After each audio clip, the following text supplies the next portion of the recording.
Vi slušate Srbiju nedeljom na 99,1 FM stereo, ovo je CGM Radio, Windsor Detroit Public Radio, moj ime je Zoran Kljajić i u 16 časova 33 minuta u momentu odlazimo do Vašingtona. Koliko je teško promeniti ustaljenu percepciju o Srbiji i srpskom narodu posljednjih 20 godina u zapadnim medijima, pogotovo u Sjedinjenim Američkim Državama, ova osoba to ponajbolje zna. Razgovaramo sa izvršnim direktorom Srpskog instituta u Vašingtonu, gospođa Danijela Stremac. Danijela, dobar dan i dobrodošli u Srbiju nedeljom.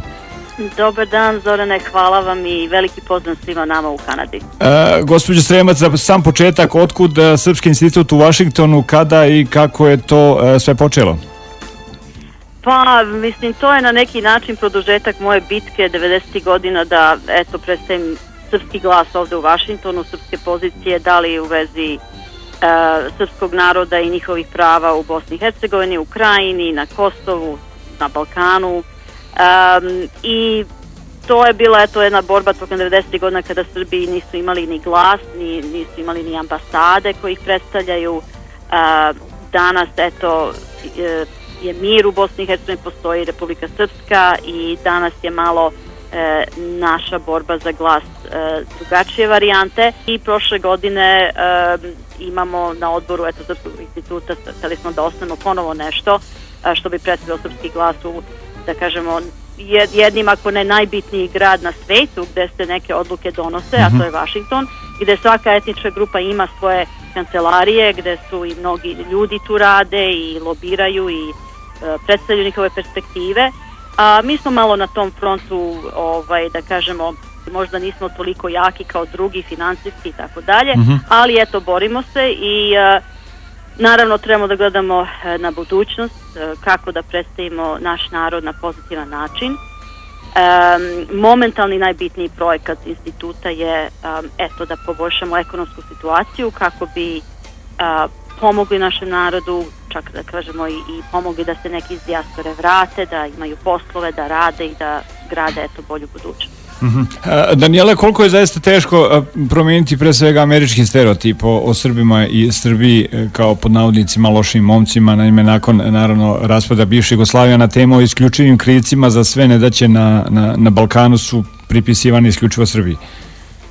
Pa jeste, tokom 20 godina kad sam najviše recimo izlazila na televiziju i ta borba neka je bila vidna, pošto je bio i rat, pošto Balkan i Bosna i Krajina su bili u vestima i Kosovo svaki dan. Danas su ljudi malo zaboravili šta je to bilo. Danas naravno situacija je mnogo bolja na samom Balkanu. Razne vlade i vodeći delovi svih tih naroda ipak sarađuju, ipak gleda se na neku budućnost.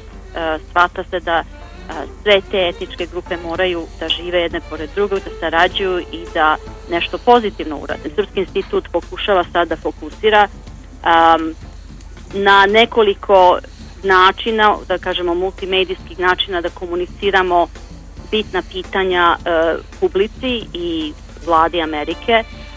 To znači, radi se na ideji nekog filma, putopisa kroz Srbiju i Republiku Srpsku i najveći projekat sad je stvaranje ekonomske zone u Srbiji i u Republici Srpskoj. Nedavna vest, ja sam se sad baš vratila iz Banja Luke i Srbije. U Banja Luci potpisala je Željka Cvijanović i vlada Republike Srpske pismo namere da se otvori nova ekonomska zona sa novim zakonima u saradnji sa najboljim fakultetom na svetu za preduzetništvo, a to je Babson College u Boston, Massachusetts. I to je jedan veoma lep korak i primer kako Republika Srpska je otvorena da sarađuje sa svetom, otvorena sarađuje sa stranim savjetnicima, advokatima koji bi pomogli se naprave bolji zakoni, progresivni zakoni. Znači samim time to je jedan dobar imidž, pokazivanje da je Srbija ili Republika Srpska spremna da sarađuje sa svetom i da gleda na budućnost. A posebno što je to sad Republika Srpska je prva koja je uopšte to uradila na Balkanu i mi se nadamo da će to da uradi Federacija i Beograd i da se, Hrvatska je malo teška momentalno pošto je u Evropskoj uniji, zone su lakše se prave recimo u Bosni, Hercegovini i Srbiji. Ali eto, to je jedan bitan projekat koji na kraju krajeva najveći razlog zašto se to radi je da bi se pomogao na mlad svet koji traži posao, koji traži bolju budućnost. Znači, to je ceo cilj, da se napravi bolja budućnost za naš narod. Upravo sam htio da vas pitam, Srpski institut u Vašingtonu uradio nekoliko zanimljivih projekata, ono što sam ja pregledao nedavno, projekat pod nazivom Tesla grad, projekat Srpskog instituta u Vašingtonu koji ste nedavno i predstavili u Srbiji. O čemu se zapravo radi? Pa to je znači jedna takva zona, ime koje je dato ne mora da bude Tesla, ne znamo tačno kako će biti, ali za sada sa graditeljem radimo nekim potencijalnim graditeljima koji da kažemo se zove Tesla grad, možda će ta zona biti u Beogradu na vodi, nije bitno gdje će biti, to tek posle će da se bira gdje će ta zona da bude. Najbitnije je da vlada Srbije, kao što je vlada Republike Srpske, potpiše pismo namera u kojoj kaže da su spremni da sarađuju sa ekspertima iz Babson Globala, da se primene novi zakoni. Znači, to nije samo neka zona gdje ima neke male privilegije kompanije. To je zona gdje ima znatne promjene u zakonu, pošto je mnogo teže reformisati čitavu državu. Mnogo su tu specijalni neki interesi koji to sprečavaju i lakše imati jednu zonu, recimo tamo gdje postoji recimo, kako se kaže, greenfield site, znači gdje ništa ne postoji momentalno, jedna industrija, i da tu, znači, niko nema ikakav interes da sad tu se buni protiv zakona nekih novih, da se napravi kao jedna test zona, gdje se pokaže da dobri zakoni i zona koja nema korupciju, koja ima jedan progresivan sistem kao što ima u Hong Kongu ili u Dubaju, da to stvarno može da pomogne narodu, lokalnom narodu i da donese prosperitet. Znači, ta ideja Tesla grada je jedna takva zona. Sad, kako će se to nazvati na kraju, nisam ni sigurno, nije ni bitno.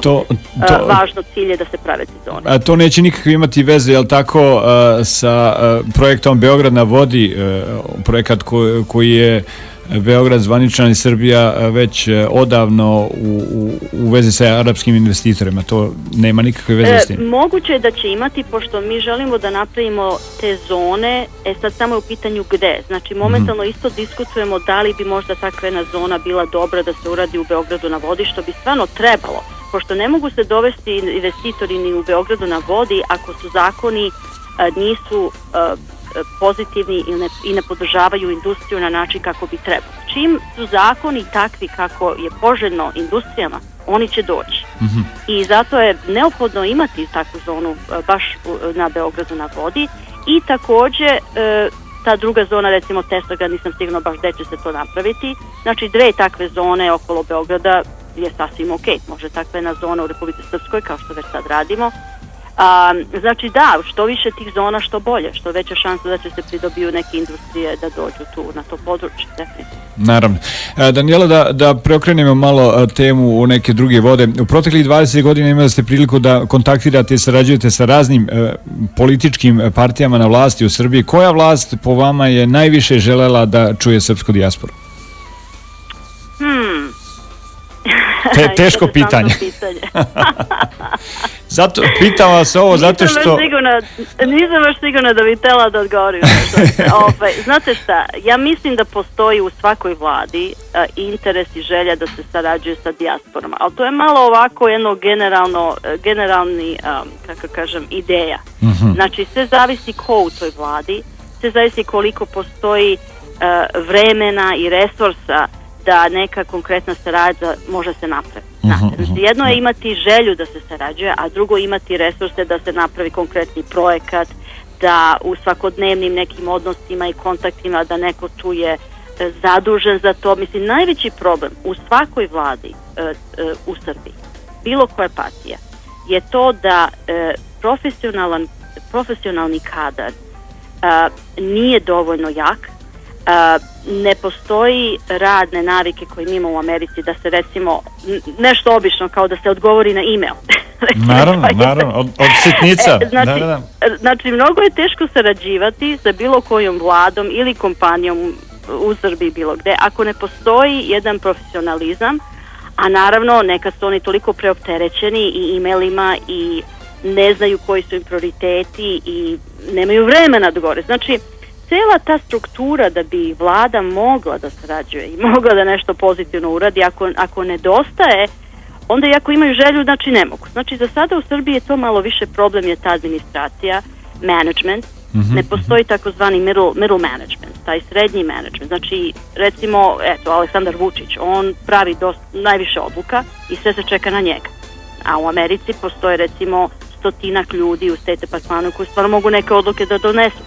To ne postoji u Srbiji. U Srbiji jedan kralj vodi i to je to. A taj čovjek nema ne znam koliko vremena da se obrati pitanjima radi.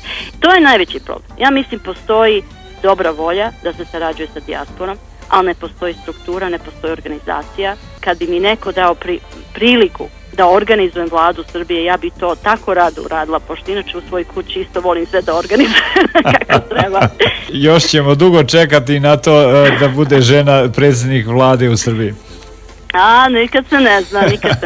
Mora se raditi na to. Dobro. Danijela Sremac, nadam se da ćete put navesti u Detroit, odnosno Windsor grad koji sa ponosom predstavlja most između Sjedinjenih Američkih Država, Kanade i istovremeno spaja dve zaista velike kolonije Srba na ovim prostorima. Nadam se da ćemo tom prilikom ponovo razgovarati i to u studiju CJM radija. Do neke druge prilike, hvala ti na ovom vremenu.